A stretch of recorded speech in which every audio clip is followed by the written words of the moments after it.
Waiting for the return of Carlos Correa, the son of Houston, the man who put the Astros on his back, told Cody Bellinger to shut the F up. Well, he's coming back as a Minnesota Twin. And there's going to be a tribute video. There may be tears. There may be cheers. There may be jeers. Regardless, he's on the other team. So we hope the Minnesota Twins come in and they take the L, and the Astros keep their winning ways as they won their last game on the road against the Atlanta Braves. Let's talk about it on this edition of Locked On Astros. Hello and welcome to Locked On Astros, your daily Astros podcast. Here are your hosts, Eric the Man Huysman and Brett H-Town Wheelhouse Chancey.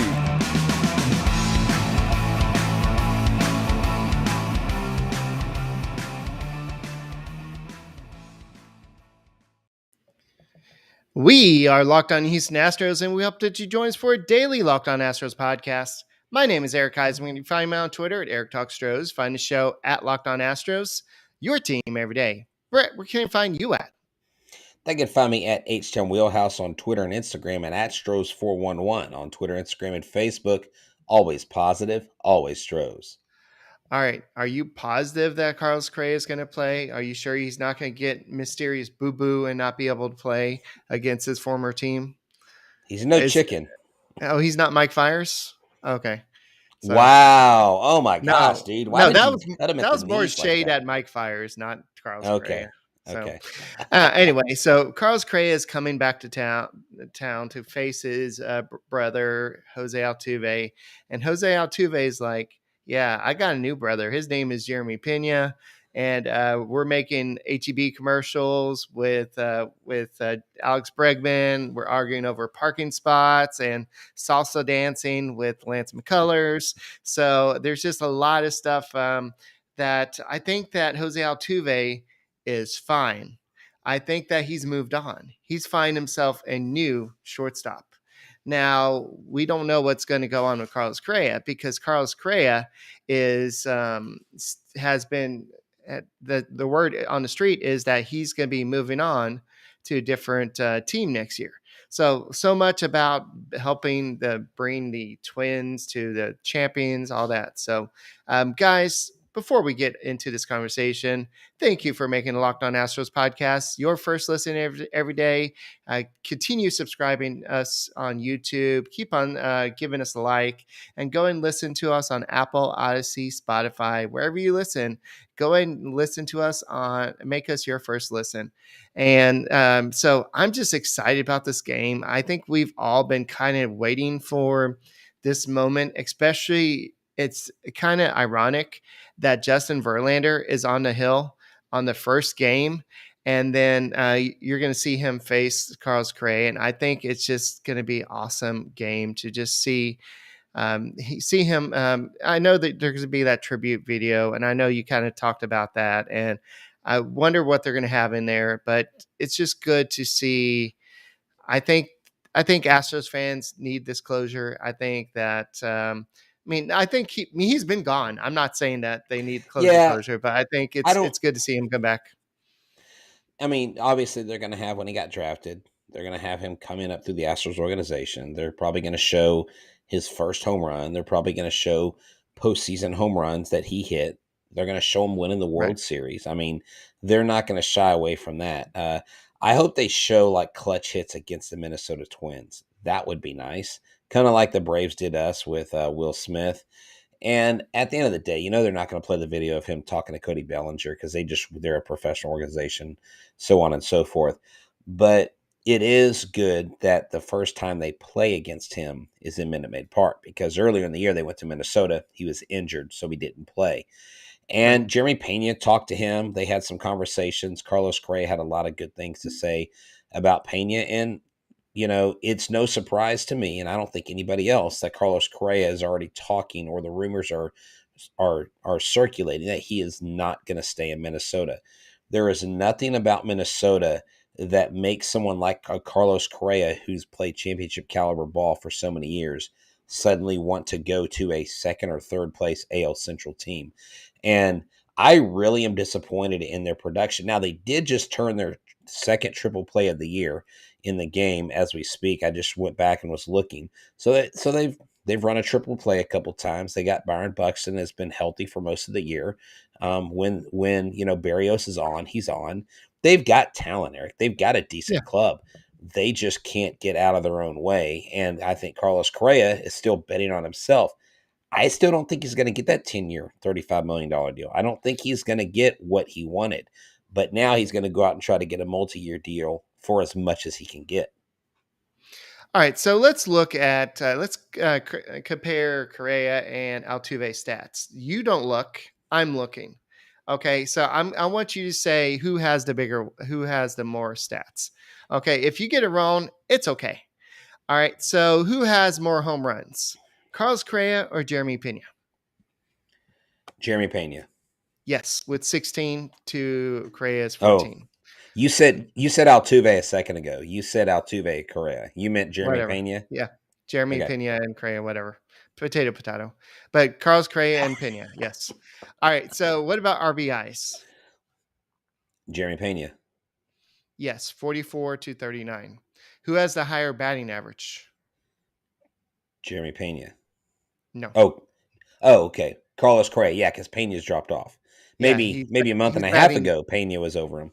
Right, he's batting 266 to Pena's 246. Okay, what about OPS? Carlos Correa. Yes, with 772 to Pena's 705. What about OPS plus? Carlos Correa. Yeah, 124 to Pena's 99. So Yeah. at this point, Pena is a below average Major League Baseball player. He's also a rookie. I mean, come on, give the guy a break. He's a rookie. I mean, look, at the end of the day, Carlos Correa is. If I had a choice between Carlos Correa and Jeremy Pena in the playoffs, I would go Carlos Correa. Right. I mean, if you would go Jeremy Pena over Carlos Correa, then you don't watch a whole lot of baseball. That's just how the cow eats a cabbage. Now, Jeremy Pena started off very admirably and hot with his hair on fire and has cooled off. And his Achilles heel has become the slider, Eric. And it's so funny because fans are like, if we know it's coming, how does he not know it's coming? I think it's a little different standing in a box, looking at a slider coming from a pitcher, depending on his arm slot. And you may know it's coming, but it sure looks different when you're in the batter's box.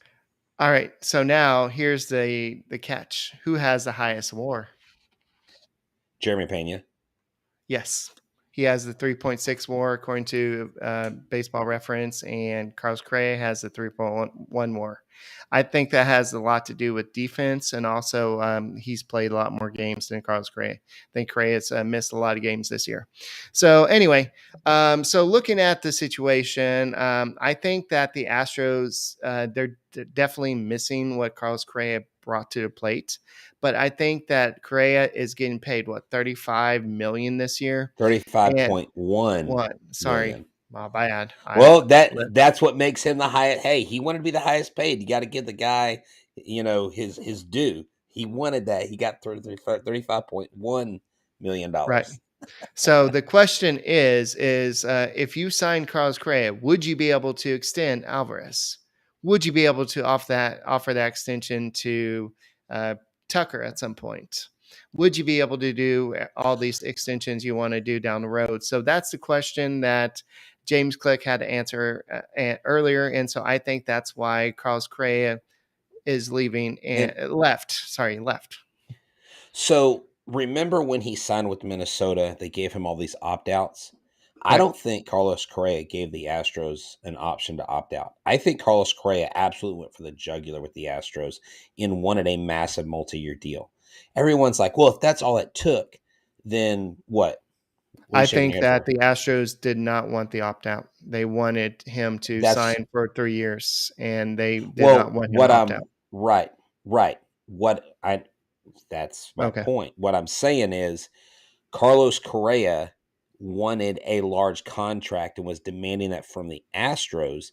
The Astros were not going to offer him because everybody's like, well, if the Astros would have just offered him the opt-outs, maybe he would have signed.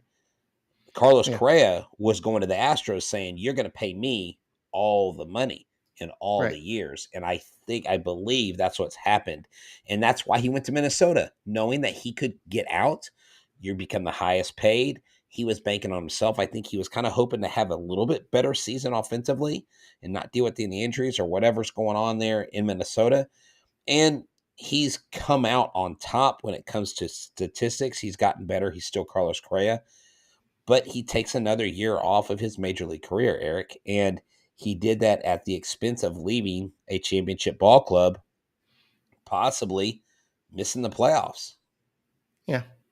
And, actually making to the World Series and winning World Series is always a good thing. So Jeremy Pena can possibly add that to his LinkedIn profile this year, hopefully.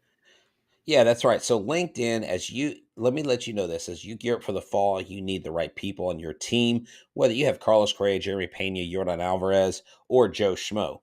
It doesn't matter. If Joe Schmo helps your business fire on all cylinders, you probably went to LinkedIn to hire him. Okay. Create a free job post in minutes on LinkedIn Jobs to reach your network and beyond, the world's largest professional network of over 810 million people.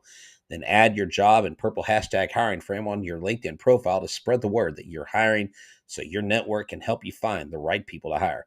Simple tools like screening questions make it easy to focus on candidates with just the right skills and experience so you can prioritize who you'd like to interview and hire. It's why small businesses rank LinkedIn Jobs in delivering quality hires versus leading competitors. Link Jobs helps you find the candidates you want to talk to faster. Did you know that every week, nearly 40 million job seekers visited LinkedIn? Post your job for free at linkedin.com/lockedonmlb. That's linkedin.com/lockedonmlb to post your job for free. Terms and conditions apply. If you want to get in all the actions as the Astros try to increase their lead in the AL West, why don't you go to Simple Seats? It's the best place to buy your tickets, right, Brett? Yeah, definitely. Simple Seats is the place to go. Simple Seats. See, you have all these ticket sites where you can go and they won't tack on a 20% service fee at the end. Not with Simple Seats. You'll save that money. We want fans to be able to go to more games without breaking the bank. I personally have used Simple Seats. Eric has used Simple Seats. You get the best prices. You can pick your own seat or you can pick zone seating where you don't have to pick the seat. They pick it for you. There's even a discount there. And what's great is when you go to checkout, there's no surprise fees, like I said, and it's just tax. You pay it, you get out, you're in the ballpark, and then all of a sudden you're like, wow, I got more money. I can buy a ticket to tomorrow's game. So if you're going to Dollar Dog Night on Tuesday, you can go to Wednesday's game. You go to Wednesday's game, and you're like, wait, they're giving away the Jose Altuve ring. You're going to go on Thursday. Why? Because you saved all that money with SimpleSeats.com. It is locally owned and operated, not just Astros, but they have Texans, Dynamo, A&M, UT, U of H, and more teams are on the way. So if you're looking for the perfect sporting event at the perfect price, ditch the ticket fees and check out SimpleSeats.com. Right now, Locked On Astros listeners, use the code LOCKEDON10 to save $10 off your first purchase of $50 or more. Simple Seats, best prices, no fees. It's that simple. Alrighty, Britt. I was having a conversation with I know you have your own promo code as well, and I've got one now too. And you would be so proud of my promo code. What is it? It's the name that you gave me.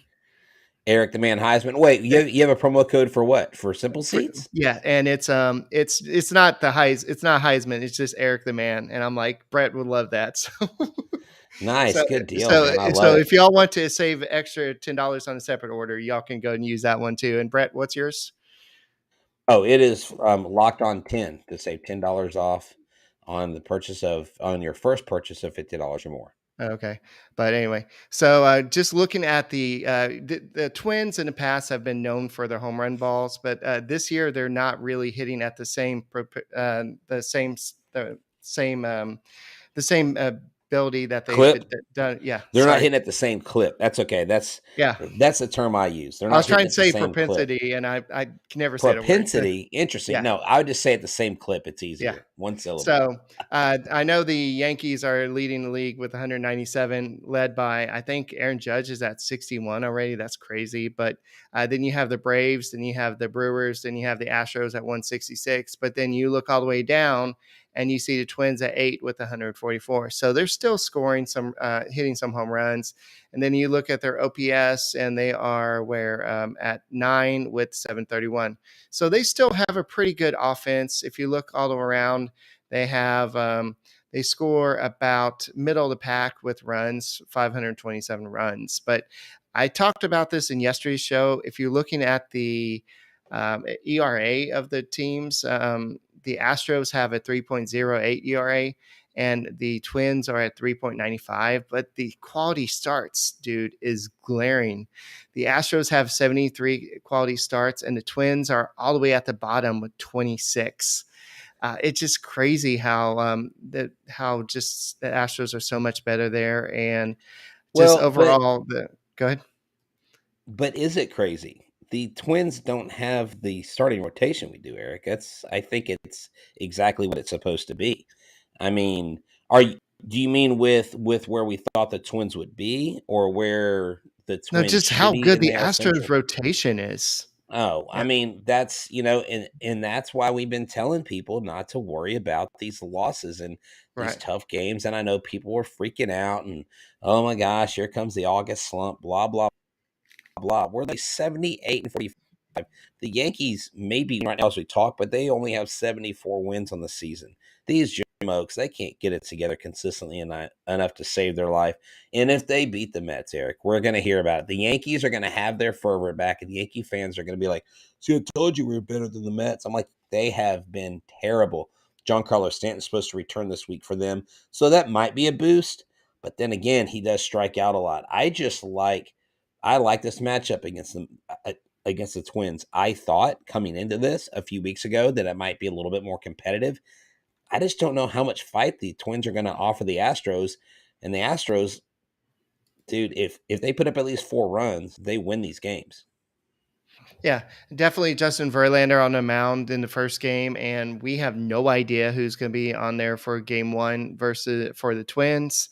And the Twins have faced, of course, they've faced Verlander a lot in their career. I don't know if a lot of them, uh, let's say, have a lot of success. Carlos Correa actually has 1 home run against Verlander in 10 at bats, batting 500. Then you have Tim Beckham with 14 at bats. He's got 2 home runs, 3 RBIs, batting 357. And that's about it. You have Jorge Polanco with 1 home run, and Byron Buxton batting 167 and 12 at bats with 1 home run. So a lot of the Twins hitters have struggled against Verlander. I know he's been, for most of these young guys' career, he's been pitching with the Astros. Yeah. But this should be an interesting matchup, and Verlander is definitely reinvented himself. He is he's the same Verlander, but he's definitely a more crisp Verlander this year, and he's definitely pitching like he's got something to prove this year. And he's definitely Well, he's doing the same thing that Carlos Correa is doing, but he's doing a lot better than Carlos Correa is doing. and we have to consider what has happened with Justin Verlander is he's essentially pitching with a new arm, Eric. Right. When the way this Tommy John surgery has progressed, the technology they use to replace this tendon, it is literally like getting a new arm. It's like getting new tires on your vehicle. And I'm not doing a Rock Auto ad or anything like that right now, but Justin Verlander is basically, he's a veteran who takes care of his body, who absolutely hated being out for 2 years. Now it's almost like it was taken from him and he realized, wow, I want to do this another 4 or 5 years. And I'm going to do everything I can to get back on the mound the right way. And I think it's reinvigorated him as, his career. And I do think he's going to get a large contract. I'm starting to think that he's going to ask for upwards of 40 to 45 million this next year for like a year or two. And if I'm the Astros, I'm not saying I throw a blank check at the guy, but I would almost throw a blank check at the guy because having him here would be huge. Do you remember when Nolan Ryan left? I don't think it's the same thing, but he did big things when he left and went to the Rangers. I don't want Justin Verlander going to the Yankees or the Dodgers or the Giants or whoever else and competing for any other team but this team. Justin Verlander should retire a Houston Astro. in my mind. Yeah. And I know you just mentioned that Nolan Ryan did good things when he left Houston, but Carlos Correa also has done some good things since leaving Houston.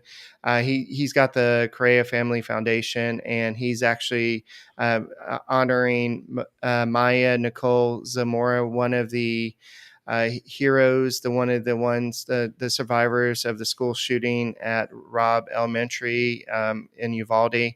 And she will throw out the first pitch before the Astros play the Twins. One of those games, I'm not sure, Tuesday. So she'll Yeah. throw out the pitch on Tuesday. So that's pretty awesome that she'll do that. And I see her in a video right here, kind of practicing, warming up.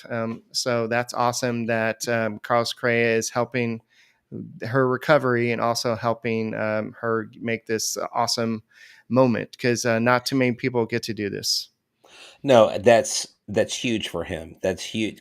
And Carlos Correa, the love for Carlos Correa, I don't think has ever left from the Right. true Houston Astros fans. I know I feel like a lot of people were really caught off guard, and some people were like, "Oh, screw Carlos Correa. He left. All he cares about is money and all this stuff." And I kind of get that, but at the end of the day, he's still the same guy. He did a lot for the community when he was here. He was always edifying people, always building people up. And when I saw that story today, I was like, "This is a rock solid move." And it's his first game back to Houston. It's just perfect. And amazing that this little girl went through such a horrific tragedy and she has the courage to step out, Eric, on a field in front of probably a sellout crowd, I'm sure, and throw a baseball. For a kid just to want to go out in front of all those people, but yet having gone through this recent challenge in her life, speaks volumes of the character of this young lady, speaks volumes of the character of her parents, and speaks volumes of the character and the strength of the community in Uvalde. And hats off and thumbs up to Carlos Correa's foundation. This is a home run of a move. And if the Astros win tomorrow, I hope Carlos Correa hits 2 home runs and the Astros still win. I hope Carlos Correa has a good game because of this. I mean, I think he deserves that. But I still want the Astros to win. So, Carlos, go 4 for 4 with 2 home runs, but we still want to beat you 6-4. Okay. I don't know if What's wrong with that? What's wrong with that? I mean, what is wrong with Carlos Correa having a good game back and us winning? There's nothing wrong with that. Okay. I I mean, mean, just make sure the Astros win. That's all I have to say about that. And, did I you know, just say that? right, right. Eric, Just you're not listening. I just said that. When I was growing up, a Mark McGwire fan, okay, when Mark McGwire came up to bat, I would put on my Cardinals jersey. I would cheer for McGwire. He had a home run. I would take my Cardinals jersey off, had my Astros gear on. I'd cheer for the Astros. I wanted McGwire to go 4 for 4 with 3 home runs, but I wanted the Astros to win every time. I think right. I can do that for Carlos Correa. And, and Eric Martinez is right. She is a true hero. Yeah, and definitely if you want to get out and you can't actually make it down to Minute Maid Park, the great place you can go watch the game at. They've got TVs everywhere, is Hooters of NASA.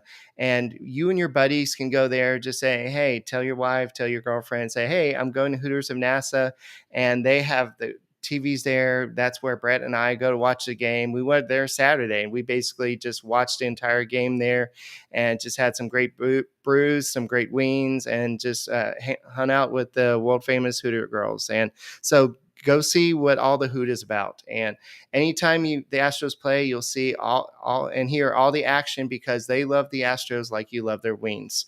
Whether you're dining in, ordering online for carryout, or placing delivery, the best food in Webster can be found here.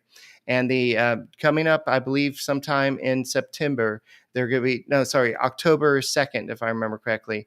They're going to be doing a trip to the Astros game. They're actually looking for a couple more spots. If you want to go to the Astros game with the Hooters girls, go check out Rosie. Go talk to Rosie down at the Hooters of NASA and see how much it is, and see if there's still some tickets left. But while you're there, ask Rosie why she hasn't worn black socks since October 26, 2005.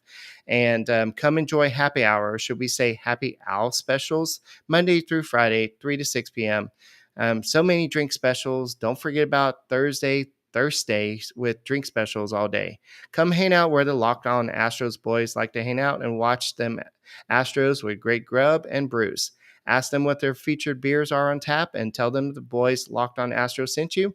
And they'll even give you a free basket of fried pickles. So that's right. Go find them. They're at 2796 Gulf Freeway and tell them Locked On Astros sent you. All right, so Eric, we have Justin Verlander going in game 1, and they don't have a starter. It's probably a bullpen game. Right. And then in the next game, Bundy is actually going in the second game for the Twins. And Versus that, Framber. yeah, versus Framber Valdez. I love this Verlander and Framber combo. I can't wait to see Verlander and Framber go in the playoffs like this. And then hopefully Lance McCullers is there where he comes in number 3.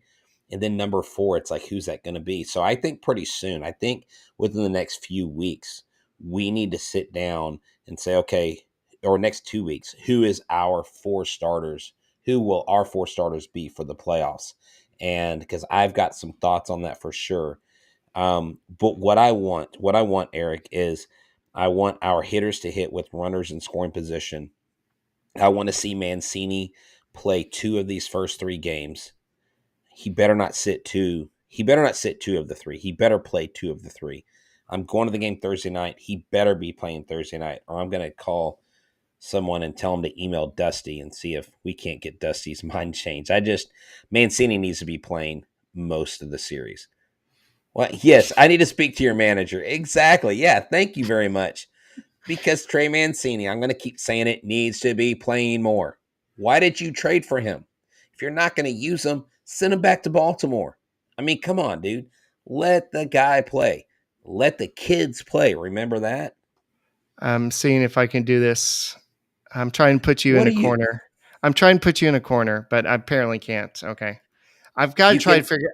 I'm trying to figure out a way where I can have that in background and you in the corner. So you can can't put baby in the corner. Have you not seen? Alrighty. So yeah, definitely Framber Valdez is pitching really great. He's looking for that record, 21 straight. And so definitely that's something that he's looking for, and 21 straight quality games. And I think that looking at what the Astros have done against Dylan Bundy, there's a lot of success. If you're looking at Mauricio Dubon and one at bat has a home run. If you're looking at Jose Altuve, if assuming he plays, he has 1 home run and 12 at bats, batting .333. Alvarez has 1 home run, batting .273 and 11 at bats. And then you have Trey Mancini batting 1,000 and 2 at bats. I know that's a limited sample size. And Kyle Tucker has a home run and 8 at bats, batting .250. So there's a lot of guys that's hit home runs against him. And Yuli's hit a home run, but he's batting .167 in his career. Speaking of Kyle Daniel Tucker, as Rob in Cyprus calls him, Rob Doc in Cyprus, he said, did you know there's only one person in Major League Baseball that has reached or exceeded 15 plus stolen bases, 20 plus home runs, and 80 plus RBIs? None other than Kyle Daniel Tucker. Sign the man, pay the man. Let's get it done today. Actually, let's get it done yesterday. Kyle Tucker is, gosh dang it, I love this kid. He's such a good player. Alex Bregman. I mean, dude, like, I really hope Alex Bregman is this Alex Bregman come October. And I really hope we see Kyle Tucker find the holes in the defense and get on base, because he's going to absolutely steal bases in the playoffs. And I hope this becomes an emphasis for this team, for the players that can run. Not Altuve. Sorry, Altuve. You're still in timeout for base running. But Kyle Tucker, dude, what a season he's having. You know, it would be great to have another 40-40 guy. I don't think we'll ever see that again, but I would love that. I think Kyle Tucker would be the perfect person to do it. But stealing has sadly become one of the things that's done the least anymore. Yeah, and I think everybody just waits for a home run ball, the doubles, the triples, and everything. So, yeah, remember in the old days, yeah. a lot of people just waited for singles. They just did base to base. And that's the bases, emphasis. yeah. Right. Yeah, that's the emphasis on launch angle, on exit velocity, all that stuff. So they're, I mean, 50, I think it's 53% or maybe Right. 58% of runs scored are from the home run. Where back in the day, that wasn't the thing. You don't have your Lou Brock, your Ricky Henderson, your Vince Coleman, your Tim Raines. I mean, those guys. That was fun baseball, though, Eric. I Right. do miss that kind of baseball. I miss watching Ricky Henderson chase the all-time single season base stealing record. That guy was so fast. He was lightning on the bases. I remember Brian Hunter on the Astros. I remember how fast it is, and just some of the old speedsters on the Astros. So, looking at the Twins record, they are 62-57 on the season. They are 5-5 in their last 10 games. They've lost the last 2 games. They are currently losing to the Rangers right now, 2-1 in the ninth inning. They haven't batted yet, so we'll see what happens in that game. And I know that they were your kind of sleeper pick earlier, like maybe about two, Yeah, 3 weeks ago. But well, I've come off that really quick. I mean, honestly, I really thought they had made some trades. I thought, Byron Buxton. I thought they had some guy with some moxie, and I was not very accurate on that on calling that. So whatever it is, what it is. the Astros are 6-4 in the last 10 games. They were having some bullpen issues recently. We talked about that in the last podcast. If you have not watched that, we threw a lot of stats at you. It was a very statcast a big episode. So if you want to go listen to that, go check that out. But definitely, I kind of want to look at the stats of the Twins and just see who's doing what. But we already kind of looked at Carlos Correa, but just looking at Byron Buxton, he's batting 224 with 28 home runs and OPS of 832. He reminds me of Adam Dunn in a way. Just remember how he always had that low batting average. Remember that season he batted 198 and he had like 40 something home runs or 50 home Yeah, runs or something like that. But then he you could have a hit, lot of man. yeah. But then after that, you have a lot of guys with 15, 14, 13, 11 home runs. And so they just don't crush. Nelson Cruz isn't there anymore. So Nelson Cruz was a lot of their power. So it's definitely a different ball club overall. So I think the Astros match up well against them. If you're looking at their pitching, Joe Ryan was kind of having a good rookie season. He's still doing pretty good. He's got a 9-6 record with a 3.86 ERA. Sonny Gray is Sonny. Sometimes he's gray, but he's 7.3 with a 3.10 ERA. Dylan Bundy is 7.5 with a 4.60 ERA. Then you have Chris Archer. Are the Astros ever going to trade for him? Chris Archer, 2-6 with a 4.02 ERA. And I don't know who else is in their rotation, but definitely Chris Paddock is on their team. Oh, I didn't even know that. So I there's believe like there was a trade. Yeah, there was a trade at some point.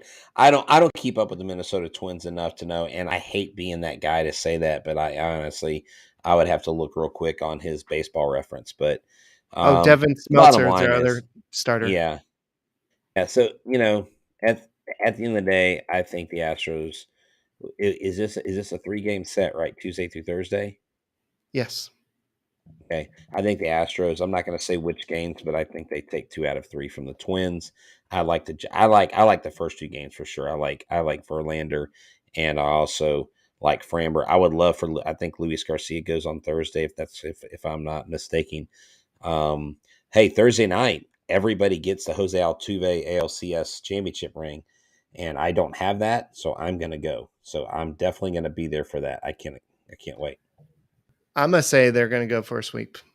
I think All the right. Astros are going to be pissed off after that series against the Braves. They're going to come out and say, Carlos, we're going to show you what you're missing. You see, you could have had all this, but instead you got all that. So enjoy the postseason on the couch while we're going to the World Series. That's what I That's think is right. going to happen.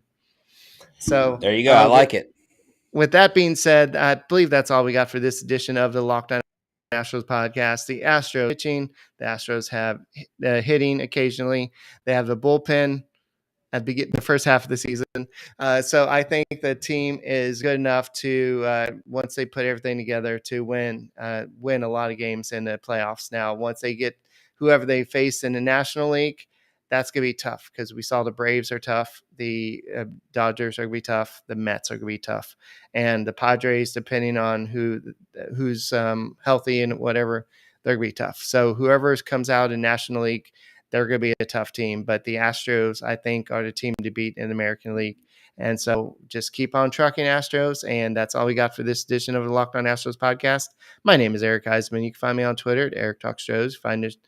You can find Brett at H-Town Wheelhouse. And we are the Locked On Astros podcast. And we'll be back tomorrow after the game talking about Justin Verlander versus Carlos Correa and the reunion of Altuve and Correa. Go Astros.